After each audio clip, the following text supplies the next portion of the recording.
അഹമ്മദാബാദ് ജുമാ മസ്ജിദിലാണ് നമ്മളുള്ളത്. ഒരു അഹമ്മദാബാദ് നഗരത്തിന്റെ സ്ഥാപകനായ സുൽത്താൻ അഹമ്മദ് ഷാ ഒന്നാമനാണ് ഈ പള്ളി 1442 നിർമ്മിച്ചത്. പ്രധാനമായിട്ട് ഈ പള്ളി കേന്ദ്രീകരിക്കുക അദ്ദേഹത്തിന് ഈ അഹമ്മദാബാദ് സിറ്റി ആയിട്ട്, ഈ ഗുജറാത്തിന്റെ സിറ്റി ആയിട്ട് പ്രധാന തലസ്ഥാനമായിട്ട് അഹമ്മദാബാദിനെ മാറ്റണം എന്നുണ്ടായിരുന്നു. അതിനെ പ്രമാണിച്ച് ഈ പള്ളി നിർമ്മിച്ചു. അതുമാത്രമല്ല, ആ സമയത്ത് ഇന്ത്യയിൽ ഉണ്ടായിരുന്ന ഏറ്റവും വലിയ പള്ളി ഈ പള്ളിയാണ് എന്ന് നമുക്ക് കാണാം.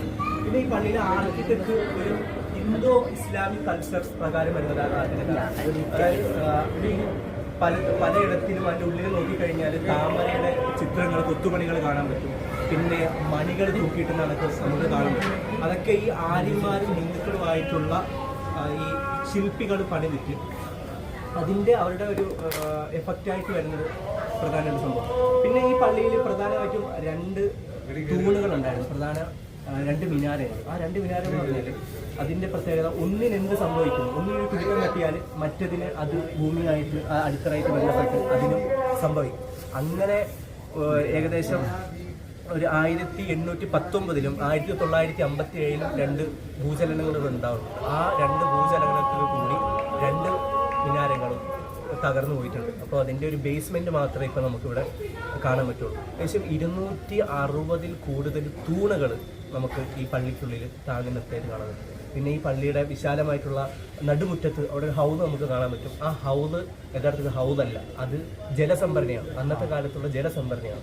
അതിനുശേഷമാണ് നമുക്കിതിനെ ഹൗദായിട്ട് നമ്മൾ രൂപീകരിക്കുന്നത്. പിന്നെ നമ്മൾ ഇതിൻ്റെ ചുറ്റുവട്ടം നമ്മളിങ്ങനെ നിൽക്കാൻ നേരത്ത് അന്ന് അദ്ദേഹം സ്ഥാപിച്ച ആ രാജാവും അദ്ദേഹത്തിൻ്റെ പടയാളികളും എല്ലാവരും അന്ന് ആ കാലഘട്ടത്തെ സുജൂദ് ചെയ്തൊരു സ്ഥലത്ത് നമ്മൾ വീണ്ടും ഇതേപോലെ ഒരുമിച്ചിരുന്നു. ആ കാലഘട്ടത്തെ അയവിറക്കുക എന്ന് പറഞ്ഞാൽ അതാണ് ചരിത്രത്തിൻ്റെ കളി.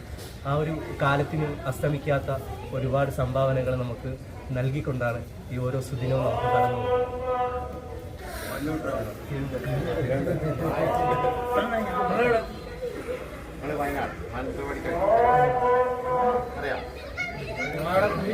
സാറ് പേരൊന്ന് പറഞ്ഞു. മുഹമ്മദ് അസ്ലം, വെമ്പാൻ, തിരുവനന്തപുരം. എന്ത് ചെയ്യുന്നത്? ഞാൻ ഹംദാൻ ഫൗണ്ടേഷനിൽ പഠിക്കുന്നുണ്ട്. ഏത് കോഴ്സിനാണ് പഠിക്കുന്നത്? ഞാൻ അവിടെ BA സോഷ്യോളജി കഴിഞ്ഞിട്ട് ഇസ്ലാമികപരമായിട്ടുള്ള കോഴ്സ് കൊണ്ട് ചെയ്യാൻ. ഇസ്ലാമിക് കോഴ്സ് എന്ന് പറയുമ്പോൾ ഇസ്ലാമിക് PG അങ്ങനെ. PG പിന്നെ പ്രധാന കേരള യൂണിവേഴ്സിറ്റിയിലാണ് ഡിഗ്രി ചെയ്തത്.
നിങ്ങൾ കാണുന്ന ഈ ഓൾഡ് അഹമ്മദാബാദ് ജുമാ മസ്ജിദ് 1424-ൽ അഹമ്മദ് ഷാ ഒന്നാമൻ രാജാവാണ് നിർമ്മിച്ചത്.